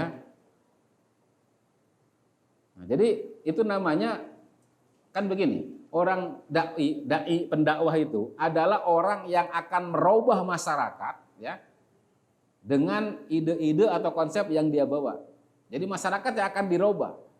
Jangan jadi yang dirubah oleh masyarakat. Kalau dakwah itu sesuai dengan keinginan masyarakat, artinya si pendai itu justru yang dirubah oleh masyarakat. Yang nggak seperti itu dakwah Islam itu. Islam itu datang untuk merubah kebiasaan buruk yang ada di masyarakat. Di masyarakat apa? Waktu Quraisy dulu, waktu di Mekah dulu Nabi, umpamanya mengubur bayi hidup-hidup, umpamanya minum-minum khamr, itu kan kebiasaan-kebiasaan buruk di masyarakat Quraisy waktu itu tuh. Nah, datang Islam, dirubah itu. Dirubah, riba dirubah gitu. Dan alhamdulillah, riba itu pada zaman Nabi sudah diinjak di bawah telapak kaki kaum muslimin. Artinya sudah diinjak itu sudah selesai, tidak ada, dibubarkan, hilang riba itu. Tapi sekarang dihidupkan lagi. Ya kan? Riba itu sekarang dihidupkan lagi, dipromosikan, dilegalkan, ada undang-undangnya. Undang-undang apa? Undang perbankan itu kan menghidupkan riba itu. Siapa yang bikin undang-undang itu? Ayo, siapa yang bikin undang-undang itu? Hah? Penguasa. PR. Penguasa itu yang ngangkat jadi dia penguasa siapa? Rakyat. Rakyat tuh. Rakyat itu siapa? Yang oleh Nabi ditutup, diinjek di bawah kaki, sekarang dihidupkan lagi, dipromosikan, ya didorong-dorong, diwacanakan, bahkan dipaksa-paksa itu berbuat riba itu sekarang. Ini pemerintah Indonesia ngutang itu ke luar negeri, ngutang gitu, punya utang, itu kan ada ribanya ya? Ada itu. Nah, itu nanti siapa yang bayar tuh? Oh, iya, rakyat tuh. Masya Allah. Itu kan. Padahal kita ini umat Islam terbesar di dunia. Ngakunya kita cinta Nabi, cinta Rasulullah, cinta Islam, gitu kan? Tapi apa yang dibawa Nabi kadang-kadang ogah kita kerjakan. Allah alam bisawab. Gitu Bapak ya. Ya Bapak, mohon maaf. Bukankah menurut saya idealnya itu ending target dari sebuah dakwah adalah mengajak non-muslim supaya masuk Islam? Ada coba petunjuk atau target seperti itu di dalam petunjuk Islam? Ada. Ya memang dakwah kita itu ada dua Pak. Ya. Dakwah kita itu ada dua. Pertama, mendakwahi orang non-muslim, orang kafir agar menjadi muslim, agar masuk Islam. Itu yang pertama. Yang kedua, mendakwahi orang Islam agar Islamnya lebih baik. Islamnya lebih sempurna. Ya, ada dua sasaran ya. Dua sasaran ya. Nah, gitu. Kalau metode dakwahnya, cara dakwahnya yang tadi itu bisa dimasukkan ke dua-duanya tuh, yang dengan hikmah, mau itu hasanah, debat, tiga cara ini bisa masuk ketika ke orang kafir agar masuk Islam, bisa juga masuk ke orang Islam dakwahnya agar lebih sempurna Islamnya, bisa, boleh gitu. Gitu. Tapi bahwa dakwah kita itu mengajak orang kafir masuk Islam, satu. Yang kedua, mengajak orang Islam agar Islamnya lebih Islam gitu, lebih Islam, lebih komitmen di dalam Islam. Kan sekarang banyak orang Islam hanya KTP saja atau hanya Islam formalitas saja gitu kan. Islam tapi tidak mau syariat Islam. Nah, gitu. Islam tapi syariat Islam ntar dulu. Kenapa? Karena ya kita di sini heterogen gitu, bukan homogen gitu. Ada yang lain, ya enggak apa-apa. Nabi juga ketika di Madinah itu kan heterogen dia. Bukan hanya muslim, tapi ada musyrik, ada Yahudi. Tapi syariat Islam diberlakukan oleh Nabi. Enggak masalah, orang Yahudi disilakan mengurusi agama mereka, ibadah mereka tidak akan diganggu. Seperti di Indonesia ini kan, enggak ada tuh orang Islam yang mengganggu orang Kristen ke gereja kan gitu. Silakan. Nah, apa? Cukup ya? Satu lagi tuh. Ada tuh.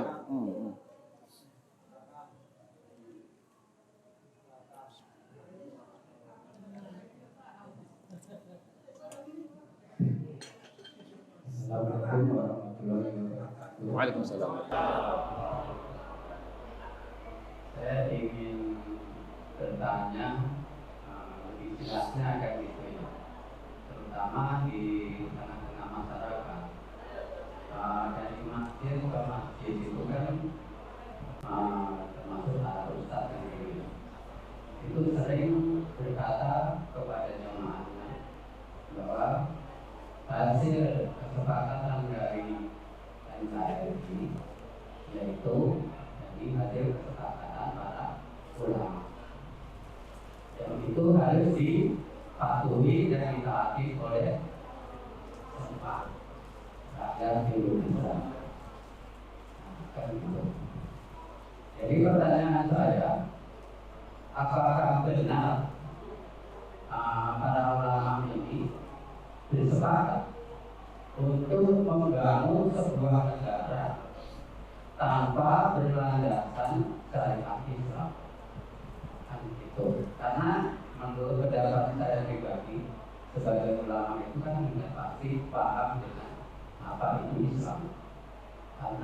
mereka itu sebagai ulama sudah tentu mengislamkan orang Islam dan mengislamkan orang yang belum Islam, yang sudah tahu persis mengenai ilmu-ilmu agama Islam.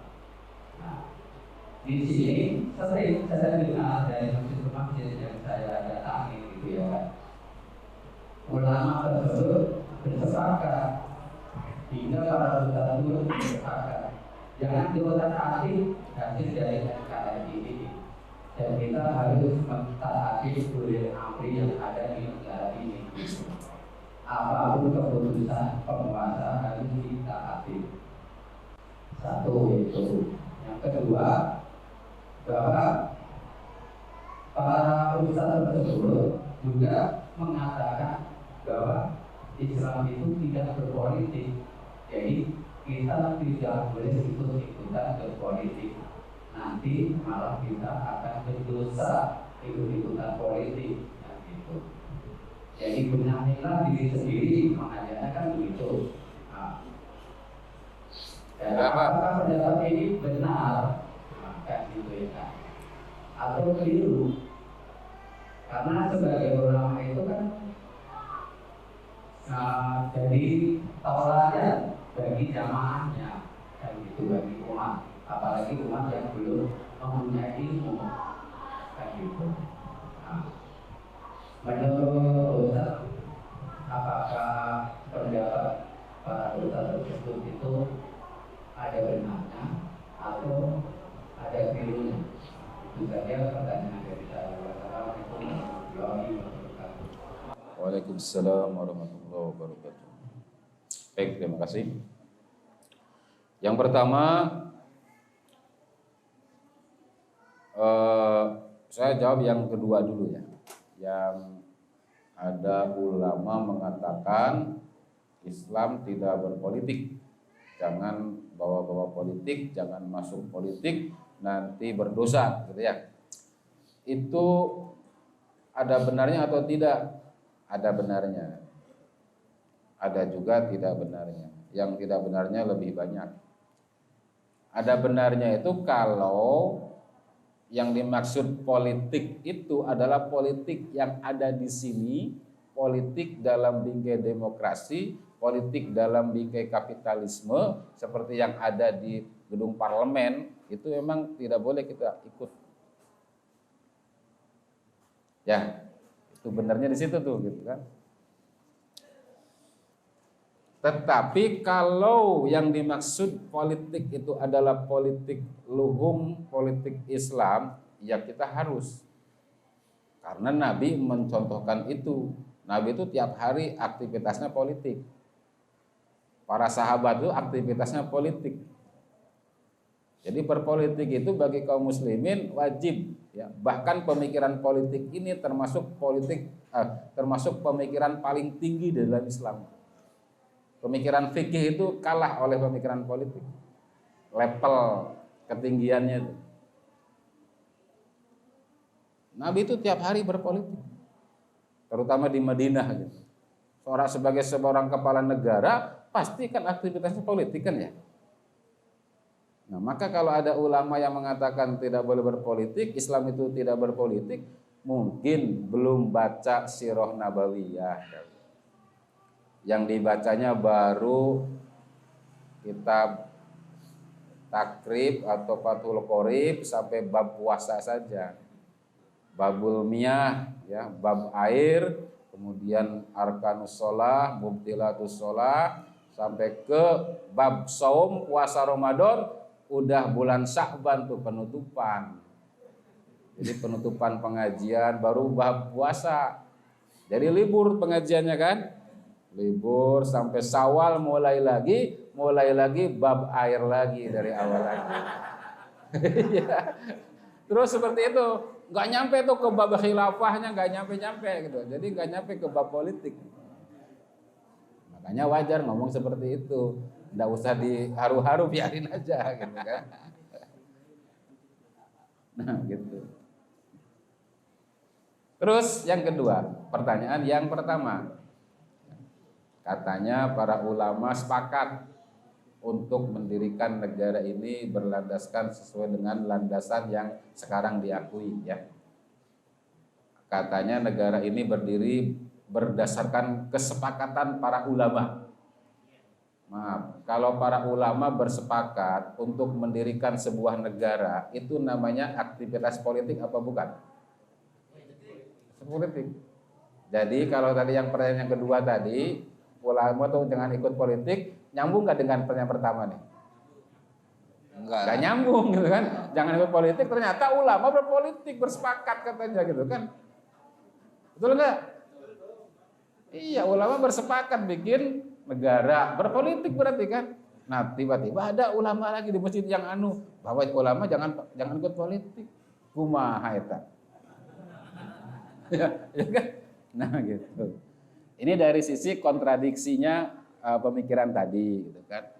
Yang kedua, dari sisi bahwa benarkah ulama Indonesia ini telah bersepakat untuk mendirikan negara RI ini, ya, saya sendiri belum tahu Pak. Itu di mana adanya, di buku sejarah mana gitu ada menuliskan yang seperti itu.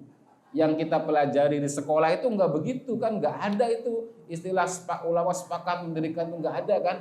Yang ada tuh BPUPKI, PPKI begini dan Belanda begini, Soekarno diculik dan sebagainya, begitu doang tuh yang ada tuh.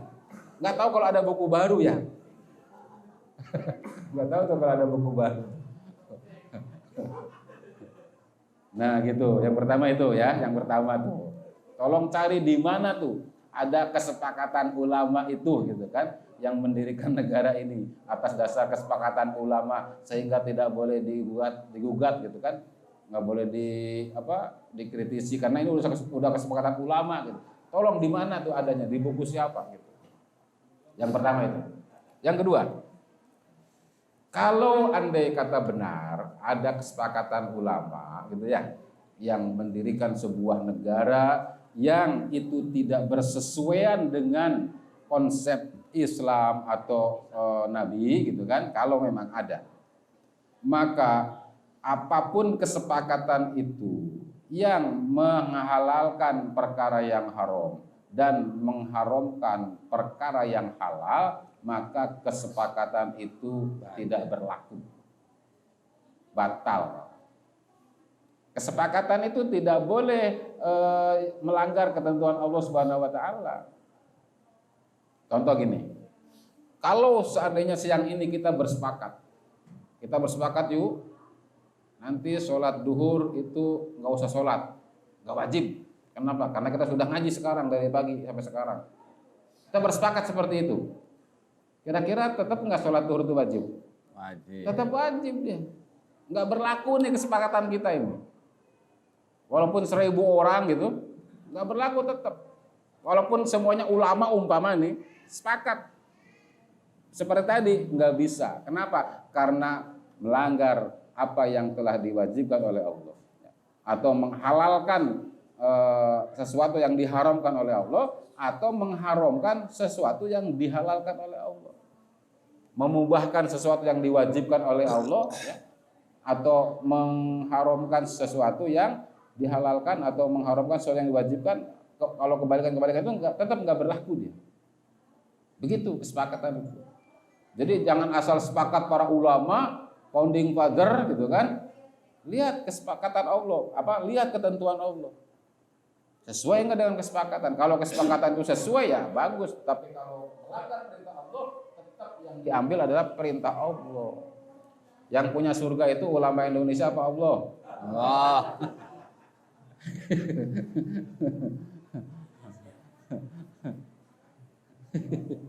Kadang-kadang begitu mereka itu kan gitu kan. Iya. Dengan macam-macam, ini negara ini sudah kesepakatan para ulama kita, para founding father kita. Tanya tong kapan lu baca itu, di mana adanya gitu. Di buku apa gitu. Kitabnya kitab apa.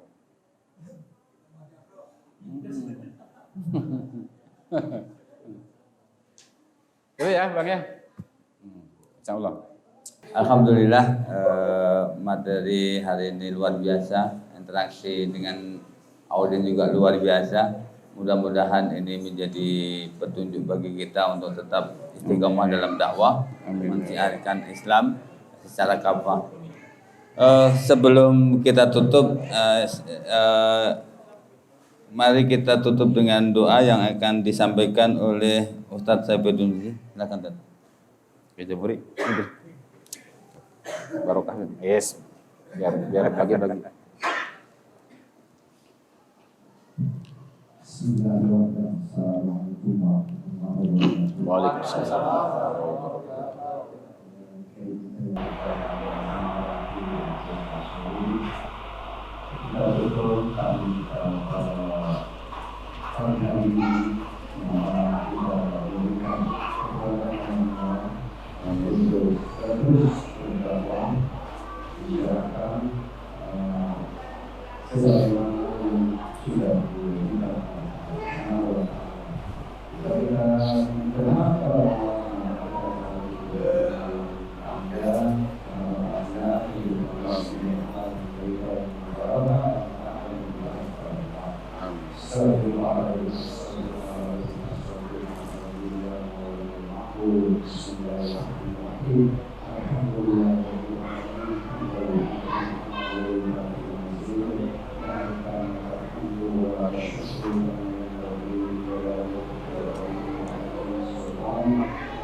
Amin.